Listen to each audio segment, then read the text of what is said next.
আসসালামু আলাইকুম বন্ধুরা, কেমন আছেন সবাই? আশা করি ভালো আছেন। বাসার দুইটা নতুন অতিথি নিয়ে আসলাম।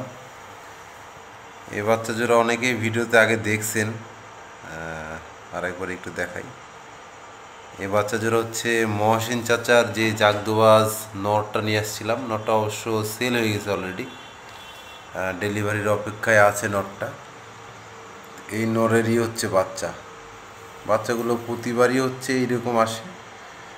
আমি প্রায় বছর দুয়েক আগেই হচ্ছে এই নটটা উঠাইতে চাইছিলাম, কিন্তু তখন আসলে দামে হয়েছিল না চাচার সাথে, যে কারণে উঠাইতে পারছিলাম না। তো এবার দাম দরে মোটামুটি হয়ে গেছিলো, তো নটটা উঠাই নিয়ে আসছি। এই নরের হচ্ছে একজোড়া বাচ্চা হচ্ছে এটা।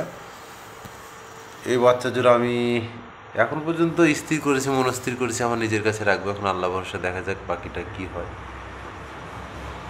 বাচ্চা জোড়া মার্শাল্লাহ খুবই সুন্দর, আমার কাছে খুবই ভালো লাগে। বিশেষ করে যে এই বাচ্চাটা দেখেন কত সুন্দর কালারে, এদিকে হচ্ছে দোবাজ, মার্শাল্লাহ খুবই সুন্দর হবে।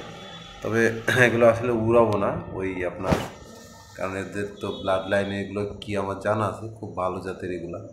বাবা মা যেহেতু দেখা, তো এদেরকে আসলে উড়ায় হারাতে চাই না। খাঁচার মধ্যেই রেখে দিও, পরবর্তীতে এদের কাছ থেকে কিছু ডিম বাচ্চা নেওয়ার পরে ওইগুলো হয়তো ট্রাই করবো উড়ানোর জন্য, বা কেমন বাজি আসে সেগুলো দেখার জন্য। যদি আমার কাছে থাকে তাহলে এখন দেখা যাক, আমি এইভাবে চেষ্টা করবো। আর যদি না থাকে তাহলে তো বলার কিছু নেই, আল্লাহ ভরসা, দেখা যাক। যাই হোক, সবাই ভালো থাকবেন, সুস্থ থাকবেন, আর দোয়া রাখবেন আমার জন্য। ঠিক আছে, সকলে ভালো থাকবেন। আসসালামু আলাইকুম।